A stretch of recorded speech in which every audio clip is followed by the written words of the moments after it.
Hello বন্ধুরা, সবাইকে শুভ সকাল। সবাই কেমন আছো? আশা করি ভালো আছো।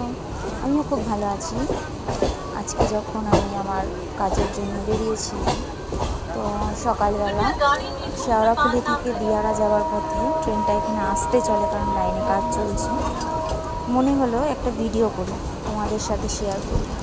দেখো প্রকৃতি কত সুন্দর, মনোরম, কত সবুজ আর সবুজ, চারিদিকে সবুজ, কত ভালো লাগে।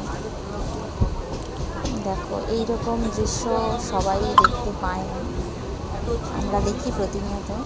আমার কাজে যাওয়ার পথে, আমার ডিউটি যাওয়ার পথে এই দিয়ারা স্টেশন হয়েই আমাকে যেতে হয়। তো দেখো সবাই, আমি তাই মনে হলো যে তোমাদের সাথে একটু শেয়ার করি। দেখো কত সুন্দর, চারিদিকে সবুজ আর সবুজ, কত ভালো লাগে গ্রামের পরিবেশ।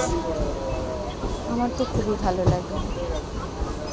গ্রাম সবসময় সুন্দর, গ্রাম সর্বক্ষণ সুন্দর, এখানে প্রকৃতি সবসময় সুন্দর।